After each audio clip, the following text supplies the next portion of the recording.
Como saben, vamos a orar. Señor, en esta hora nos acercamos con reverencia a tu palabra, deseosos de escuchar tu voz, por lo cual pedimos, oh Dios, que tu Espíritu Santo tome esta palabra, la exponga poderosamente Él, y esa palabra, Señor, no vuelva a ti vacía, sino produzca en nosotros arrepentimiento, produzca en nosotros esa hambre de ti. Haz, oh Señor, que tu Espíritu Santo abra nuestras vidas en esta hora. Te lo suplicamos en el nombre de Jesús. Amén. Cuando el Señor Jesús predicó este mensaje escatológico, capítulos 24 y 25 de Mateo, es el mensaje más largo acerca de la escatología, es decir, los eventos, los últimos eventos que ocurrirán en la historia humana. Estaban ahí en el monte de los Olivos, estaban ahí en Jerusalén, de acuerdo al contexto que nos da el capítulo 24, y los discípulos le hacen una pregunta al Señor Jesús en el capítulo 24, versículo 3, y estando él sentado en el monte de los Olivos, los discípulos se le acercaron aparte diciendo: Dinos, ¿cuándo serán estas cosas? ¿Y qué señal habrá de tu venida y del fin del mundo? Bajo el tema de esta noche, que se titula El Señor regresa pronto, ¿estás listo? Esperamos, hermanos, que al exponer este tema podamos reflexionar con seriedad en nuestra condición respecto a Dios. Y si en verdad estamos listos para recibir al Señor. El Señor viene pronto, como dice este tema. Muy bien, para hablar de eso vamos a centrarnos en Mateo 25 y vamos a dividir esa parábola de una manera natural, como se divide esta porción de la Escritura, del versículo 1 al 4. Hablaremos de 10 vírgenes. En nuestro contexto serían 10 damas de honor. 10 vírgenes en el lenguaje del primer siglo eran damas de honor en una boda, ustedes lo saben, nosotros vamos a hablar en un momento de ello. Del verso 5 al verso 9 hablaremos precisamente de la segunda venida de Cristo Jesús. Y del 10 en adelante hablaremos de las consecuencias de nuestra situación delante de Dios. En todo el capítulo 24, el Señor Jesús ha estado hablando de los últimos acontecimientos que anunciarán su segunda venida. Hermanos, debemos de estar convencidos, cada uno de nosotros como pueblo de Dios, de este evento escatológico que estamos esperando. No nos durmamos, no nos distraigamos en cosas que el mundo pueda ofrecernos, hermanos. No perdamos de vista que la promesa del advenimiento del Señor, su segunda venida, está en pie y la estamos esperando como la iglesia fiel que se describe en el libro de Apocalipsis, la iglesia que clama cada día diciendo: ven pronto, Señor Jesús. Esa es la verdadera iglesia, la que está a la expectativa, la que está en espera, podríamos decir, la que está viendo el reloj escatológico de cuándo será el último día de la historia humana, cuando los cielos se abran y el Señor Jesús descienda de los cielos. No perdamos de vista ese evento, hermanos. Tengámoslo fresco en nuestra mente cada día. En el primer siglo, después de la crucifixión, muerte y resurrección de nuestro Señor Jesucristo y su ascensión, esa primera generación de cristianos pensaba que el Señor regresaría pronto y acuñaron un saludo entre los cristianos, en el pueblo de Dios, que decía Maranata. ¿Qué quiere decir Maranata? El Señor viene pronto, el Señor viene pronto. Era algo común entre ellos, así se saludaban. Imagínense qué tanta expectación, qué tanto deseo tenían ellos porque el Señor Jesús regresara, que era un saludo común. Como hoy decimos con mucha naturalidad, hola, ¿cómo estás? Ellos decían Maranata, el Señor viene pronto. Y el Señor Jesús en el capítulo 24 menciona muchas cosas que serán señales de su venida, señales previas. Habrá guerras, rumores de guerras, hambres, pestes. La maldad se va a multiplicar, pero todavía no es el fin. Eso será un anuncio de que su venida está pronta. Lo que nosotros hoy vemos en nuestro día, en nuestro mundo, hermanos, no es más que el cumplimiento de la promesa del Señor Jesús, de su segunda venida.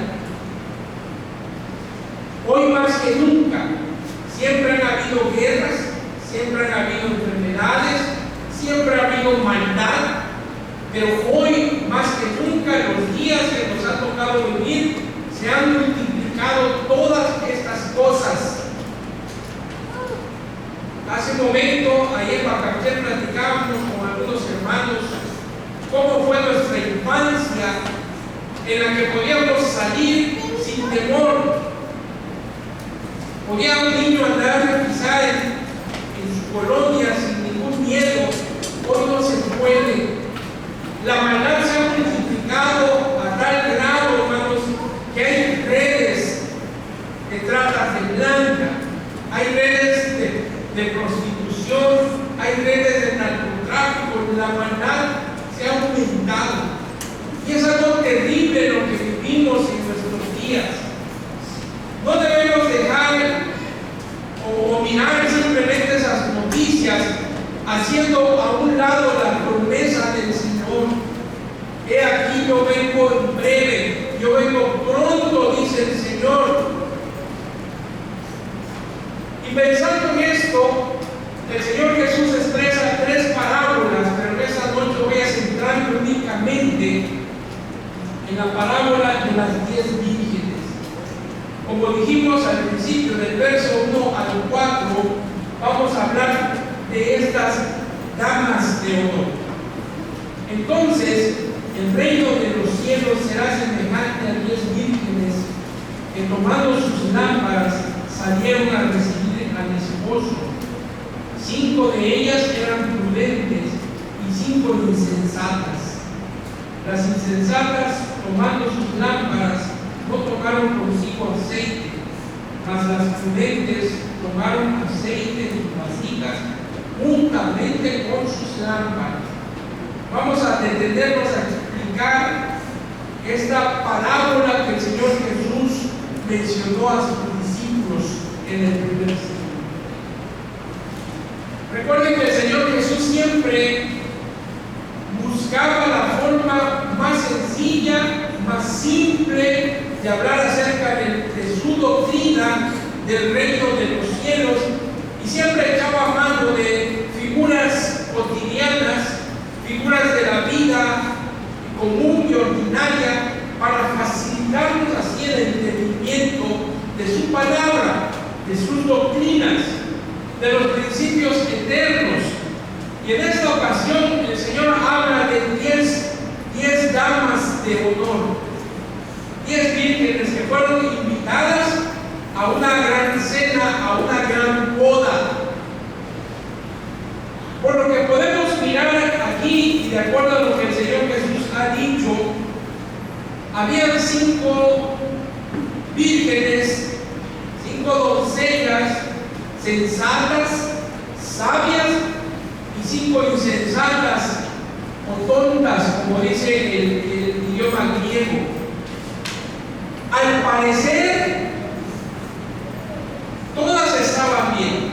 Usted sabe que cuando hay una boda, por lo general se ponen de acuerdo con la novia para traer un atuendo, un vestido uniforme.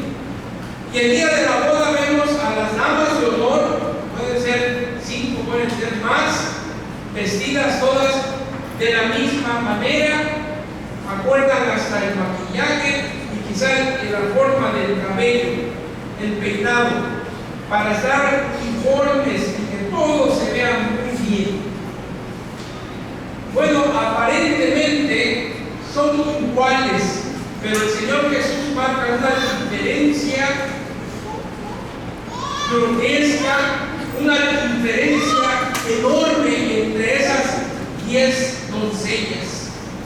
Y nos dice que 5 eran sensatas, que al recibir la invitación tomaron sus lámparas y también tomaron el aceite para que sus lámparas funcionaran y trabajaran. Pero las insensatas tomaron sus lámparas, pero no tomaron y no llevaron consigo el aceite.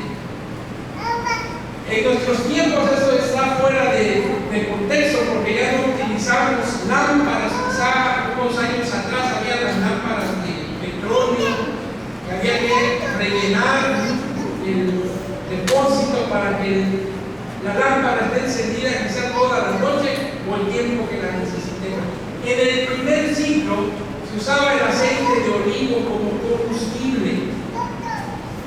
Así que si tenías una lámpara en tus manos, pero si no tenías aceite, de nada te iba a servir. Y por eso el Señor Jesús en su parábola hace la diferenciación entre 5 prudentes que tomaron sus lámparas, pero también tomaron la provisión necesaria para que sus lámparas funcionaran, pero las insensatas no lo hicieron así. Por eso dije hace un momento que pareciera ser que las 10 que se mencionan en esta parábola son iguales, porque ellas han sido invitadas por la novia para hacer su corte de honor. Quizás se han vestido igual, se han maquillado igual, y tienen la invitación también para participar de este evento en que son honradas a ser parte de la corte de honor, pero ya hemos visto que hay una gran diferencia. Aunque hay una apariencia externa, eso nos está hablando, en lo interior son muy diferentes. Y esta parábola, hermanos, está hablando acerca de los que se acercan y son parte hoy de la iglesia militante de Cristo. A lo largo de la historia se ha mostrado, hermanos, que no todos los que han estado en las filas de la iglesia son verdaderamente la iglesia del Señor. A lo largo de los siglos ha existido mucha gente que ha profesado la fe en Cristo Jesús. Escúchelo, ha profesado la fe en Cristo Jesús, ha asistido o ha pertenecido a alguna iglesia en particular, pero su estilo de vida, su conducta, echa por tierra esa profesión de fe en Cristo Jesús. Hermanos, no estemos confiados por tener escrito nuestro nombre en algún libro de membresía de alguna iglesia local. Hay mucha gente que es así. Y se engañan a sí mismos pensando que son salvos, pensando que viven una vida agradable delante de Dios porque acostumbran reunirse, acostumbran participar del culto y muchas cosas pueden hacer dentro de la iglesia. Pero la parábola que Jesús nos está narrando nos está hablando de una apariencia y de lo que hay realmente dentro de las 5 doncellas insensatas. Tenían, al igual que las sensatas, sus lámparas. Seguramente las tenían en sus manos, pero no tenían el aceite necesario para que cuando el novio llegara lo acompañaran. Esto habla, hermanos, de la salvación. Esto habla de la obra redentora de Cristo Jesús. Y lamentablemente, no todos los que están en una iglesia serán salvos. Y esto es algo triste.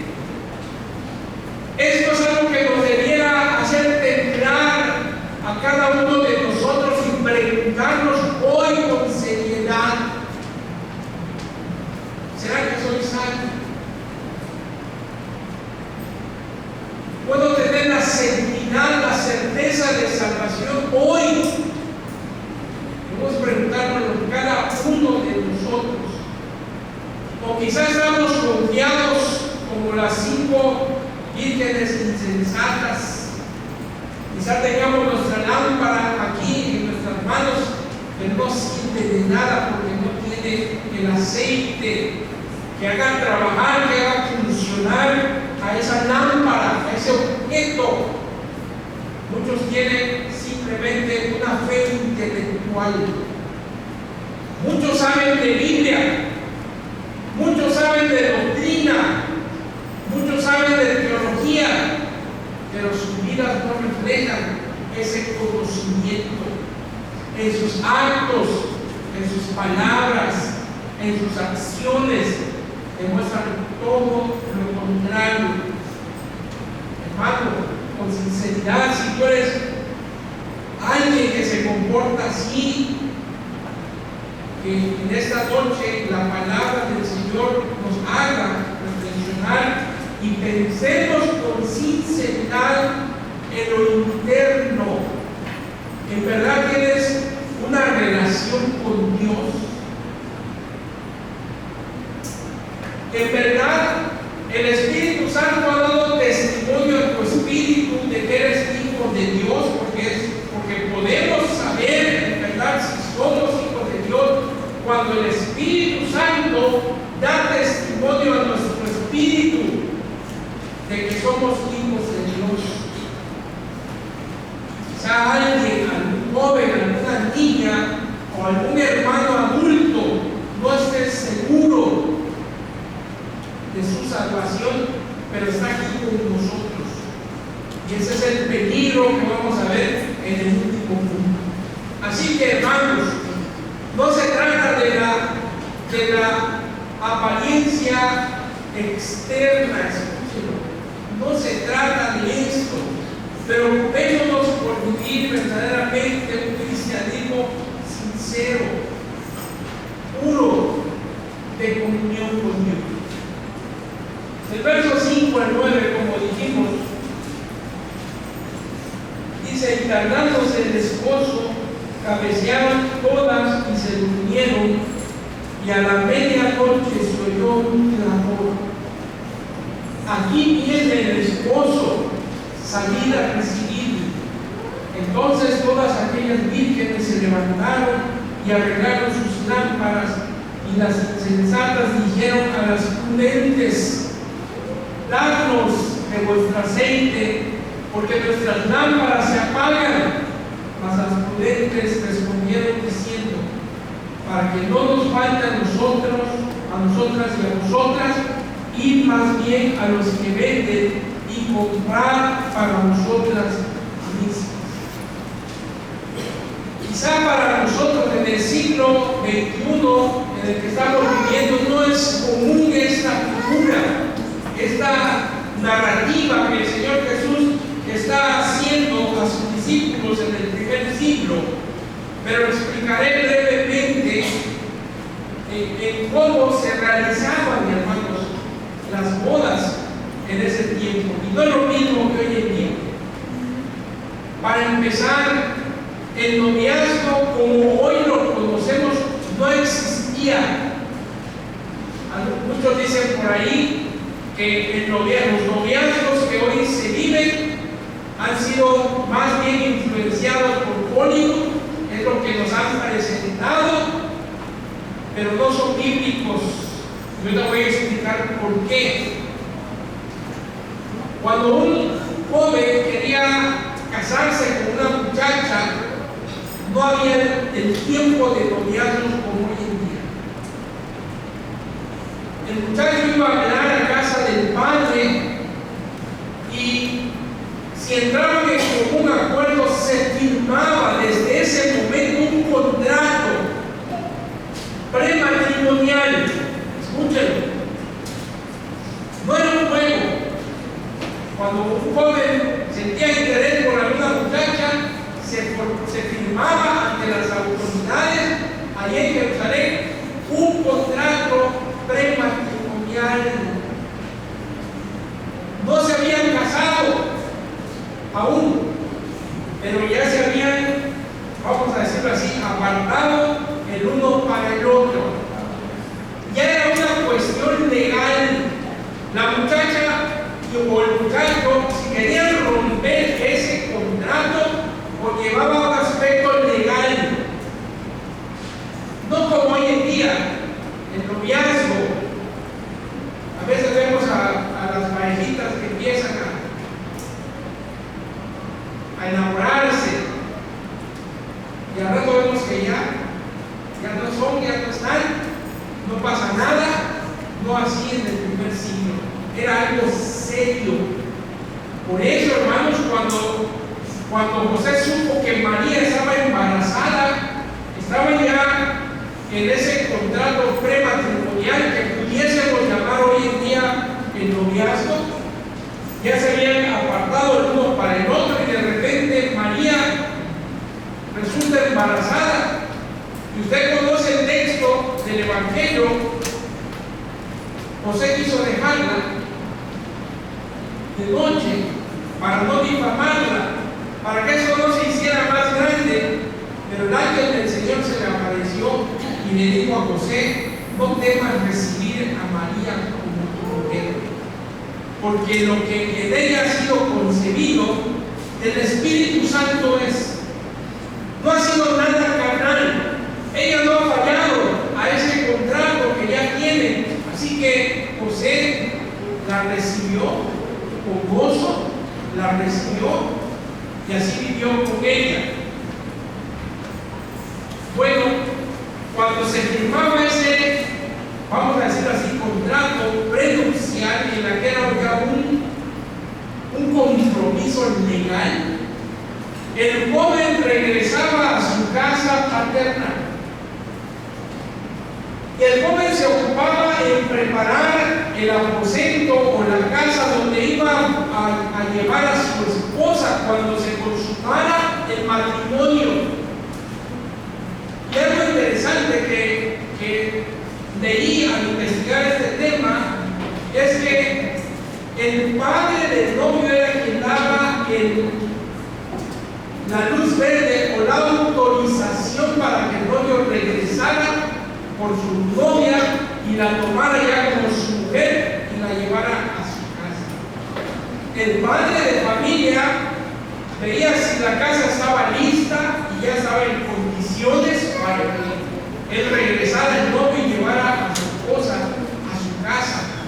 Por eso no es ninguna coincidencia que el Señor Jesús está haciendo esta narración de esta parábola, porque el Señor está convencido totalmente que sus discípulos le están entendiendo. No así para nosotros hoy en este siglo en que las cosas son totalmente diferentes. Por eso, en la narración tardándose el esposo, cabecearon todas y se durmieron. Y a la medianoche se oyó un clamor. Aquí viene el esposo salir a recibirle. Hermanos, Jesús, el Señor estaba diciendo en estas palabras: así va a ser mi segunda venida. Nada más que la está narrando utilizando un hecho común y ordinario de la vida de los judíos en el primer siglo, y es lo que estoy explicando hoy para que lo entendamos con claridad. Es exactamente lo que el Señor Jesús anticipó respecto a su muerte, a su resurrección y ascensión. En el Evangelio el Señor Jesús muchas veces les dijo a sus discípulos: es necesario que el Hijo del Hombre padezca, sea crucificado y muerto y sepultado, pero el tercer día va a ser resucitado de entre los muertos y va a ascender y volverá a los cielos de donde él vino, para un día regresar por su iglesia, por su gloria. Y la iglesia militante, la iglesia que hoy somos nosotros, y la iglesia de todos los tiempos, está esperando ese día glorioso de la segunda venida de Cristo Jesús, cuando se celebrarán las bodas del Cordero con su iglesia. Por eso inicié este mensaje diciendo que debemos de estar a la expectativa, no simplemente prender el televisor y ver lo que está ocurriendo en Medio Oriente, lo que está ocurriendo en Europa, lo que está ocurriendo en el mundo entero. Hace unos días Venezuela fue sacudida terriblemente por 2 terremotos. No debemos simplemente de entristecernos y de decir: qué terrible lo que ocurrió en Venezuela, qué terrible lo que ha ocurrido en Haití, en México, en el Medio Oriente.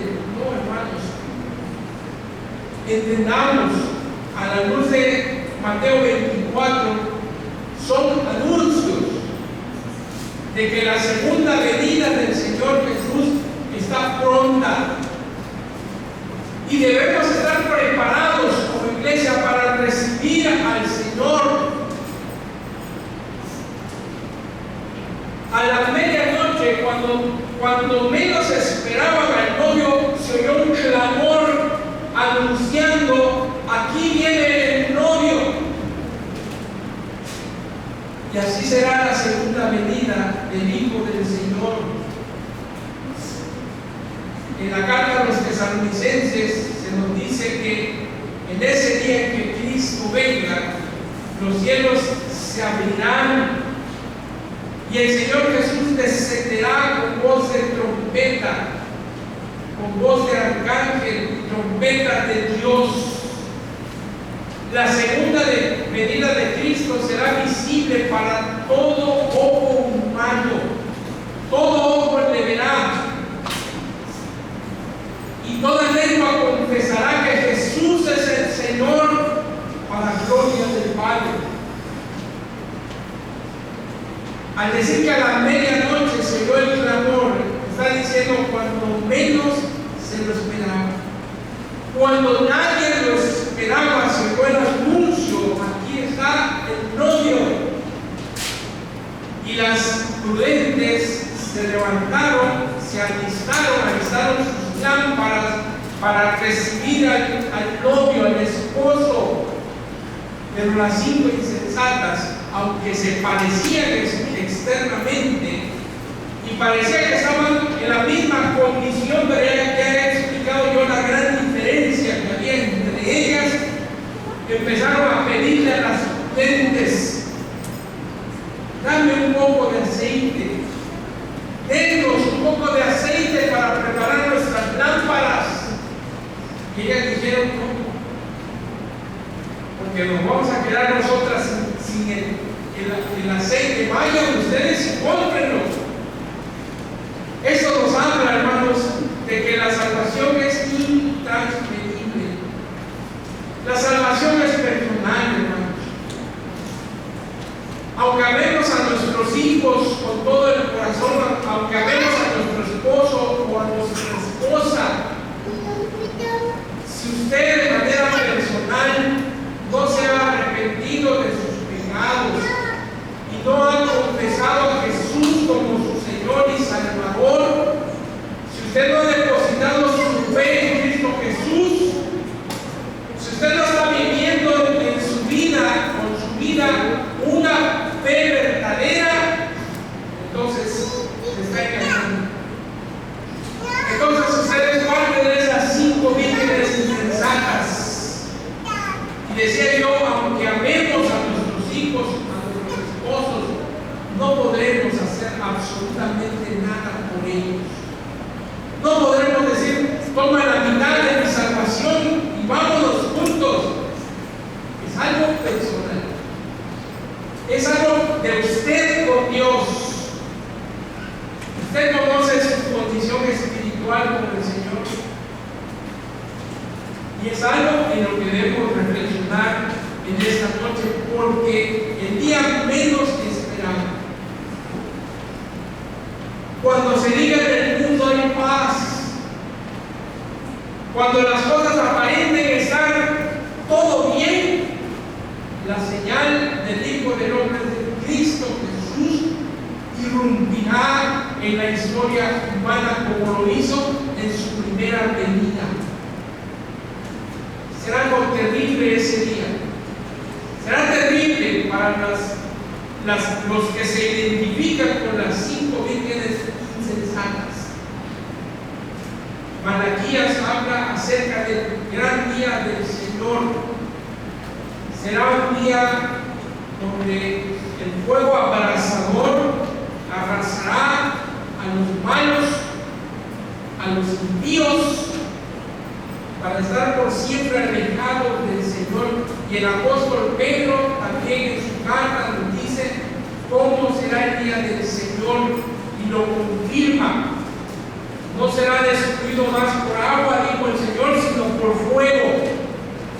Y las nubes y todo lo que hoy conocemos, dice, pasará con gran estruendo y será incendiado todo este universo como trapos viejos. Esta creación será purificada para establecer los nuevos cielos y la nueva tierra donde mora la justicia. Hermanos, pero ese evento escatológico lo veremos usted y yo, todos, aun cuando estemos muertos, en el día en que Cristo aparezca, los sepulcros se abrirán y saldrán los muertos a la vida nuevamente. El mar entregará sus muertos y todos veremos a Jesucristo viniendo entre las nubes. Yo espero, hermanos, que todos los que estamos hoy aquí estemos identificados sinceramente con las 5 vírgenes prudentes, quienes en vida se ocuparon, como dice Hebreos, con temor y temblor en su salvación, en su redención. Vamos a la última parte de la parábola, del verso 10 al 13. Pero mientras ellas iban a comprar, vino el esposo, y las que estaban preparadas entraron con él a las bodas, y se cerró la puerta.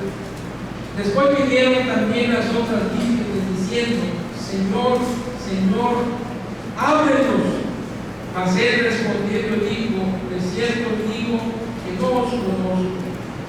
Velad pues, porque no sabéis el día ni la hora en que el Hijo del Hombre ha de venir.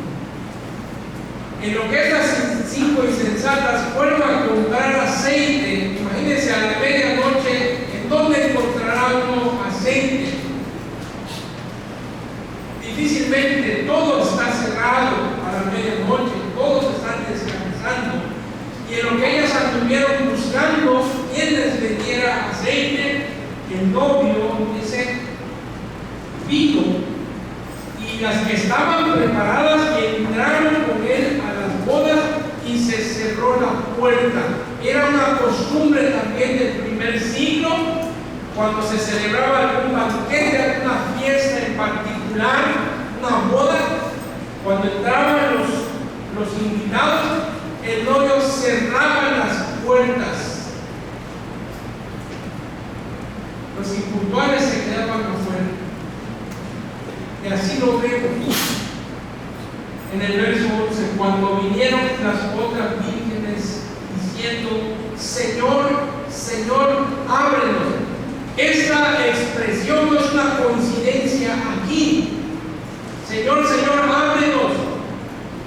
En el mismo Evangelio el Señor Jesús usó esa misma expresión cuando habló precisamente de los últimos tiempos. Muchos dirán: Señor, Señor, en tu nombre profetizamos, en tu nombre echamos fuera demonios, en tu nombre sanamos.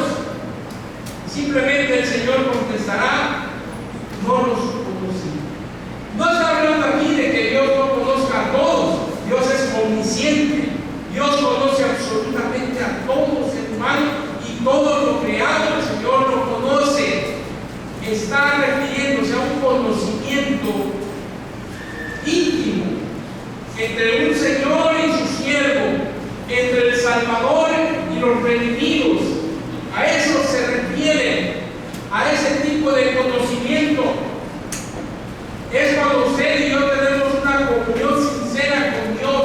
El Señor nos conoce. A ese conocimiento se refiere, no a la omnisciencia de Dios.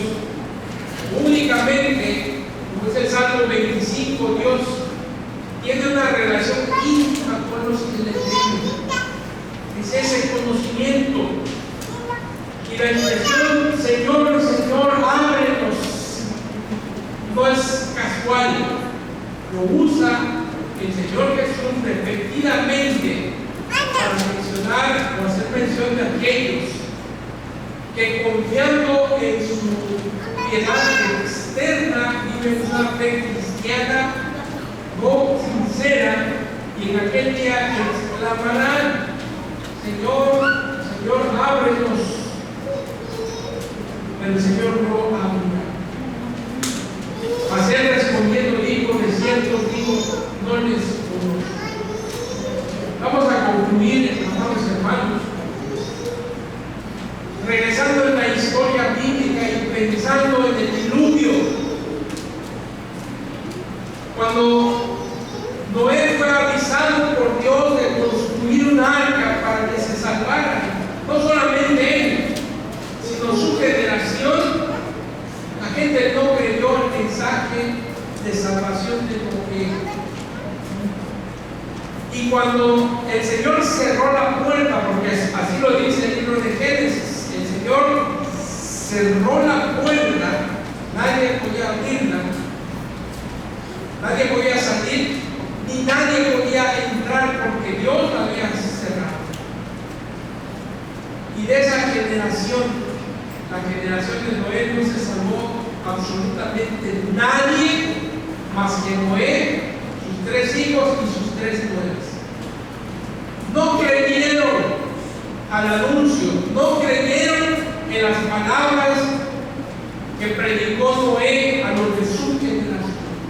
Hoy la iglesia está predicando. En muchas partes del mundo el evangelio está siendo predicado. En los medios masivos, en las redes, en el internet, el mensaje del evangelio está siendo predicado.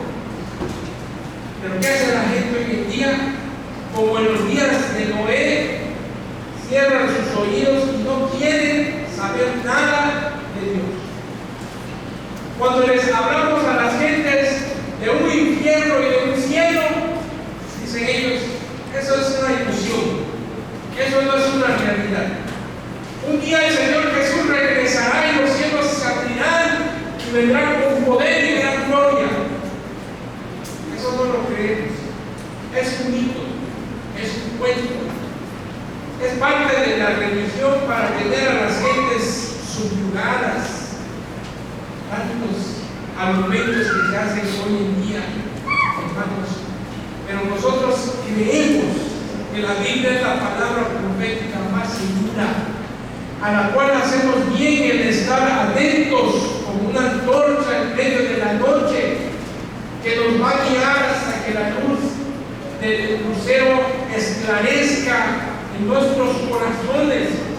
Y por eso, aunque la gente no crea, por eso que uno rechace el mensaje del Evangelio y la advertencia de que serán destruidos o que serán enviados a un lago de fuego eterno, hermanos, no seamos incrédulos nosotros.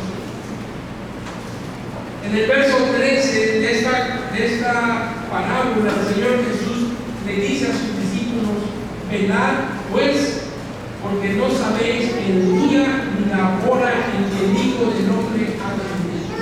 Velen, quiere decir que estén atentos a lo que acontece en el mundo, estén atentos en cuidar su fe, estén atentos en cuidar esa comunión con Dios, porque el día y la hora en que Cristo venga no lo sabemos. Que Dios bendiga su palabra en esta noche y podamos reflexionar cada uno de nosotros si hoy estamos listos. Si el Señor Jesús viniera hoy, ¿con quién nos identificaríamos? ¿Con las 5 vírgenes sensatas o con las 5 vírgenes insensatas? Oremos a Dios, hermanos, y si aún ustedes están lejos del Señor, pedimos que Dios se ponga cuentas con Él. El día y la hora nadie la sabe, pero vendrá el Señor. Que Dios bendiga su palabra.